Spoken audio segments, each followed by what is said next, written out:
Welcome to Hari and இனி diaries. எல்லோரும் எப்படி இருக்கீங்க? நல்லா இருக்கீங்களா? சௌக்கியங்களா? இன்றைக்கி பார்த்தீங்க அப்படின்னா ஒன் டே vlog தாங்க ஷேர் பண்ணியிருக்கேன். இது பார்த்தீங்க அப்படின்னா டெய்லி இதே மாதிரி இருக்காதுங்க. ஒவ்வொரு நாளும் ஒவ்வொரு மாதிரி இருக்கும். இந்த நாள் எப்படி இருக்குன்னு சொல்லி பார்க்கலாங்களா? இது பார்த்தீங்க அப்படின்னா காலையிலேயே நானும் இனியன் குட்டியும் வாக்கிங் கிளம்பிடுவோங்க. வாக்கிங்கும் விட்டமின் டி ரெண்டையும் ஒன்றா வாங்கிக்கலான்னு சொல்லிட்டு 2 பேரும் வாழைக்காட்டுக்கு தாங்க போயிட்டோம். அங்கே போனோம் அப்படின்னா அப்பா பார்த்தீங்கன்னா தண்ணி எடுத்துகிட்டு இருந்தாங்க வாழைக்காட்டில். சரி அதையும் தான் கொஞ்ச நேரம் பார்த்துக்கிட்டு இருப்பேன்னு தண்ணி வயறது தாங்க 2 பேரும் பார்த்துக்கிட்டு இருந்தோம். இப்போ தாங்க நாங்கள் ஃபஸ்ட் டைம் வாழைக்காடு வச்சுருக்குறோம் இத்தனை வருஷத்தில். அப்பா ஒரு டைம் வச்சு பார்த்துட்றோம் அப்படின்னு சொல்லிட்டு தாங்க வச்சுருக்காங்க. நான் முன்னாடியே சொன்ன மாதிரி மற்ற இது எல்லாமே பார்த்தீங்க அப்படின்னா தென்னை மரம் தாங்க வச்சுருக்குறோம். கொஞ்சம் கொஞ்சமாக வச்சுருக்குறோங்க. பெரிய மரமும் இருக்குதுங்க, சின்ன மரமும் இருக்குதுங்க, கன்று மரமும் இருக்குதுங்க. இப்போ பார்த்தீங்க அப்படின்னா இந்த வாழை வந்து ஒரு 3/4 ஏக்கரை வச்சுருக்குறோங்க. செவ்வாழை தான் வச்சுருக்குறோம். இந்த வெயிலுக்கு பாவம் எல்லாம் வாட்டத்தில் இருக்குதுங்க. இப்போ காலையில் பார்த்தா நல்லா தளன்னு தாங்க இருக்குது. காலை நேரத்தில் தாங்க இப்படி இருக்குது. மதியானத்துலலாம் பார்த்தீங்க அப்படின்னா திரியாட்டம் வாடுதுங்க. நம்மளே வாடுறப்ப வாழைக்காடு வாடாமையாங்க இருக்கும். சரின்னு சொல்லிட்டு போது வெயில் வருதுன்னு சொல்லி 2 பேரும் கிளம்பிட்டேங்க. போயிட்டு அவரோட வேலையெல்லாம் முடிச்சுட்டு அவரை அம்மாக்கிட்ட கொடுத்துட்டு மதியமாக பார்த்தீங்க அப்படின்னா மாங்காயெல்லாம் அணிலும் மயிலுமே சாப்பிடுது, போய் இன்றைக்கி அறுத்துக்கிட்டு வந்துடலாம் சாமின்னு அப்பா சொன்னாங்க. சரின்னு சொல்லிட்டு தான் 2 பேரும் கிளம்பிட்டேங்க. நான் இந்த மேங்கோ ரெசிபியெல்லாம் போடுறேன் இல்லைங்க, அதெல்லாம் கீழே இருக்கிற மாங்காயை ஒவ்வொன்றா பொறிச்சே வந்து எல்லாத்தையும் முடிச்சிட்டேனுங்க. இன்னொரு 4, 5 தாங்க இருந்துச்சு. அதை போனோன்னே நான் படப்படன்னு அறுத்துட்டேனுங்க. அப்புறம் அப்பா பார்த்தீங்க அப்படின்னா சல்லக்கத்தி வச்சு கீழே இருக்கிறதெல்லாம் ஃபஸ்ட்டு கீழே தள்ளி விட்டுட்டு இருந்தாங்க. ஓரளவுக்கு எட்டுறதெல்லாம் கீழே நின்றே தள்ளிக்குவோம்னு சொல்லிட்டு. அதெல்லாம் எடுத்து முடிச்சுட்டுங்க. அதுக்கப்புறம் மேலே ஏறிக்கிட்டாங்க அப்பா.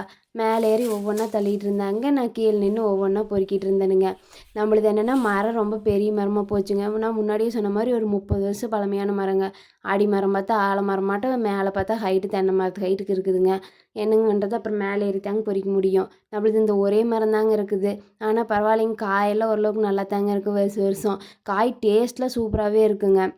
பார்த்தீங்க அப்படின்னா நான் அப்போ மேலேருந்து தள்ள ஒவ்வொன்றா எடுத்து போட்டுக்கிட்டு இருந்தேனுங்க. நான் எடுத்து போட்டதுக்கப்புறம் பார்த்தீங்க அப்படின்னா நானும் அப்பாவும் சேர்ந்து ஃபுல்லாக எடுத்து கூடையில் தாங்க எடுத்து அடுக்கிட்டு இருந்தோம். இதுக்கு முன்னாடி பார்த்தீங்க அப்படின்னா இந்த தக்காளியெல்லாம் அறுக்கிறப்ப தாங்க இதே மாதிரி குட்டான் போட்டு கூடையில் அடுக்கிட்டு போவோம். அப்போ பார்த்தீங்க அப்படின்னா முன்னாடியெல்லாம் மார்க்கெட்டுக்கு காய் கொண்டு போவாங்க. அப்போ தாங்க இப்படி வந்து மலையாக குமிச்சு அதுக்கப்புறம் அதை எடுத்து அடுக்கிட்டு போவோம். இன்றைக்கி இதை எடுத்து போட போட எனக்கு அந்த ஞாபகம் தாங்க வந்துகிட்டு இருந்துச்சு. நான்லாம் ஸ்கூல் படிக்கிறப்ப எப்படி ஸ்கூல் வந்துட்டோம் அப்படின்னா இந்த காய் எடுக்கிற வேலை தாங்க கரெக்டாக இருக்கும். ஹோம் ஒர்க்கு முடிக்கிறோமோ இல்லையோ வாங்க காய் எடுக்கலான்னு அப்பா கூப்பிட ஆரம்பிச்சிருவாங்க. ஏன்னா நைட் எடுக்குனா தான் காலையில் வரதுக்கு சரியாக இருக்குங்க. அது மாதிரி தாங்க இருக்கும். அடுத்தது பார்த்திங்க அப்படின்னா அங்கே போய் காய் அறுத்ததில் எல்லாம் டயர்டாகி போயாச்சுங்க.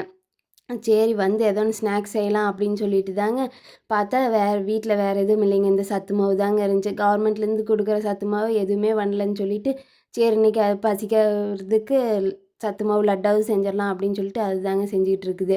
சத்து மாவு லட்டுக்கு என்னங்க, ஒரு தேங்காயை எடுத்து மிக்சியில் போட்டு நல்லா அரைச்சிக்கிட்டேனுங்க. அதை நல்லா வறுத்துட்டு கொஞ்சமாக நெய் ஊற்றி அதில் ஒரு 10 முந்திரி போட்டு அதையும் நல்லா வறுத்து எடுத்துக்கிட்டேனுங்க. அதுக்கப்புறம் மாவில் அந்த நெய்யும் ஊற்றி நல்லா பிணைஞ்சிட்டுங்க, கொஞ்சமாக தண்ணி கொதிக்க வச்சு அதையும் அதில் ஊற்றி நல்லா ஒரு உருண்டையாக பிடிச்சி வச்சாச்சுங்க. அதை பிடிச்சி வச்சு கொஞ்சம் நல்லா சூடு ஆறுனதுக்கப்புறம் சின்ன சின்ன லட்டு மாதிரி உருட்டினா நம்மளுக்கு சத்து மாவு லட்டு கிடச்சிருதுங்க. இனியன் குட்டி வேறு எந்திரிச்சிட்டாருங்க. இனியன் குட்டி எந்திரிச்சோன்னே சரின்னு அவர் பக்கத்துலேயே போய் உக்காந்துட்டு அவர்கிட்ட நான் பேசிக்கிட்டே அப்படியே நான் லட்டு பிடிக்க ஆரம்பிச்சிட்டேனுங்க. இங்கே நான் லட்டு பிடிக்க அப்பா பக்கத்துலேயே உட்காந்துக்கிட்டு எனக்கு குடு சாமின்னு சொல்லிகிட்டே இருந்தாங்க. இருங்கப்பா நான் 2 வீடியோவாவது எடுத்துக்கிறேன்னு சொல்லிட்டு முதல்ல 2 பிளேட்டில் எடுத்து வச்சு முதல்ல உங்களுக்கெல்லாம் காமிக்கணும்லங்க எப்படி தான் லட்டு வந்திருக்குதுன்ட்டு.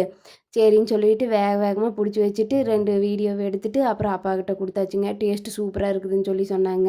இப்போ எங்கள் எல்லாத்துக்கும் ஃபேவரட்டே இப்போ இந்த சத்து மாவு லட்டு தாங்க. ஏதாவது சாயந்தர டைமில் பசிக்குது அப்படின்னா உடனே இந்த சத்து மாவு லட்டை செஞ்சிடறதுங்க. லட்டெல்லாம் சாப்பிட்டுட்டு அப்பா அம்மாவும் தோட்டத்துக்கு போகிறேன்னு சொல்லி கிளம்பிட்டாங்க.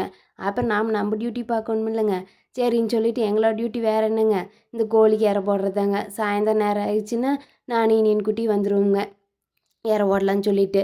2 பேரும் வந்து பொறுமையாக எல்லா கோழிக்கும் இரை ஓட்டிக்கிட்டு இருப்போங்க. நாங்கள் வந்தால் தாங்க கோழியெல்லாம் ஒவ்வொன்றா வரும். ஒரு 2, 3 இருக்குங்க. அப்புறம் நாங்கள் போய் இரை ஓடுறத பார்த்துட்டு இருக்கிற பட்டாளமே எல்லாம் வந்துருங்க.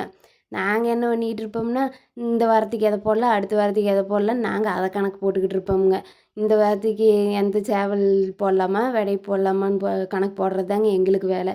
இந்த இனியன் குட்டிக்கு என்ன வேலைன்னு ஏதாவது 2 சேவல் சண்டை போட்டுக்கிட்டு இருந்துச்சுன்னா அதை பிடிக்கலாமான்னு அவர் பார்த்துக்கிட்டு இருப்பாருங்க. என்னமோ இப்போவே சாப்பிட்ற ஒரு ஆட்டம்.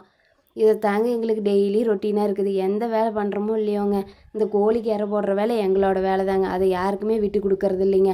அதை விட்டு கொடுத்துட்டு அப்புறம் ஞாயிற்றுக்கிழமை கறிக்கு நம்மளுக்கு கிடைக்காம போயிடுச்சுன்னா என்னங்க பண்ணுறது? கரெக்டாக தீனி போட்டால் தானேங்க நம்மளுக்கு ஞாயிற்றுக்கிழமையானா கறி போடுவாங்க. அதுக்கோசரமே அந்த வேலையை யாருக்குமே விட்டு கொடுக்கறது இல்லைங்க.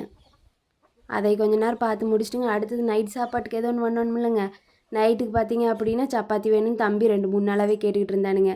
சரி இன்றைக்கி தான் செஞ்சால் போகுது. இனியன் குட்டியும் முழிச்சிட்டு தாங்க இருந்தான். அவனை பக்கத்துலேயே படுக்க வச்சுட்டுங்க, முன்னாடியே மாவு வந்து பிணைஞ்சு வச்சாச்சுங்க. இப்போ அப்படியே உருண்டை உருட்டு உருட்ட இனியன் குட்டி கூட பேசிக்கிட்டே உருண்டை உருட்டிகிட்டு இருந்தேனுங்க. இது பார்த்தீங்க அப்படின்னா நம்ம ஃபஸ்ட்டே எல்லா உருண்டையும் எடுத்து உருட்டி வச்சுட்டு, நம்ம எங்கே இனியன் குட்டி படுத்துருக்கிறாரோ அதுக்கு பக்கத்துலேயே தாங்க நம்மளும் போயிடணும். அவரையெல்லாம் நம்ம பக்கத்தில் வச்சுக்கிட்டு இருந்தோம் அப்படின்னா ஒன்றும் பண்ண முடியாதுங்க. அதுக்கோசரமே பார்த்தீங்க அப்படின்னா, அவரை பாயில் போட்டுங்க நான் பக்கத்துலேயே உட்காந்துக்கிட்டு தானுங்க தேய்ச்சிக்கிட்டு இருந்தேன். நம்ம கிச்சனில் நின்றுக்கிட்டு தேய்ச்சி தேய்ச்சி போடுறதுக்குலாம் நம்ம இனியன் குட்டி விடமாட்டாருங்க. அவர் பக்கத்துலேயே போய் உட்காந்துக்கிட்டு எல்லாத்தையும் ஒரே பிளேட்டில் தேய்ச்சி வச்சோம் அப்படின்னா அம்மா போட்டுருவாங்க. அப்போ தாங்க இனியன் குட்டிக்கிட்ட பேசிக்கிட்டே இருக்க முடியும். அவரை விட்டுட்டு போயிட்டோம்னால முடியாதுங்க. அவர் ரொம்ப நேரத்துக்குலாம் படுத்திருக்க மாட்டாருங்க. ஒரு 10 நிமிஷம் 15 நிமிஷம் படுத்திருப்பாருங்க. அதுக்குள்ளே நம்ம தேய்ச்சிக்கிட்டா தாங்க என்னால் எவ்வளோ முடியுமோ அதை தேய்ச்சி கொடுத்துட்டேன் அப்படின்னா அம்மா போட்டுருவாங்கல்லங்க. அதுக்கோசரம் தாங்க. நீங்கள் நினைக்கல பரவாயில்ல 10 நிமிஷம் 15 நிமிஷம் பையன் படுத்திருக்கிறானேன்ட்டு. நான் இதில் கடைசியில் அட்டாச் பண்ணுறேன் பாருங்க என்ன சவுண்ட் விட்றான்னு சொல்லிட்டு. ஏதோ இப்போனாலும் கம்முன்னு படுத்திருக்கிறானுங்க. இன்னும் தவழ்ந்து வளவுனானா அவ்வளோதாங்க.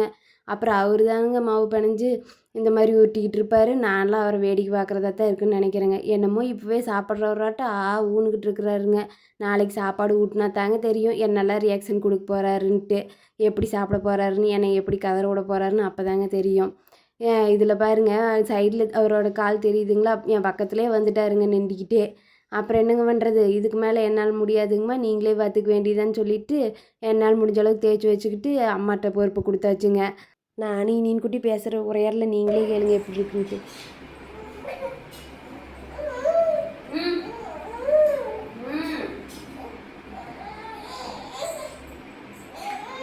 அவ்வளோதாங்க இனியன் குட்டிக்கு தூக்கம் வந்துருச்சுங்க. அவரை தூங்க வச்சுட்டு வந்து அம்மா செஞ்ச சப்பாத்தியும் சன்னா மசாலாவையும் சாப்பிட்டாச்சுங்க.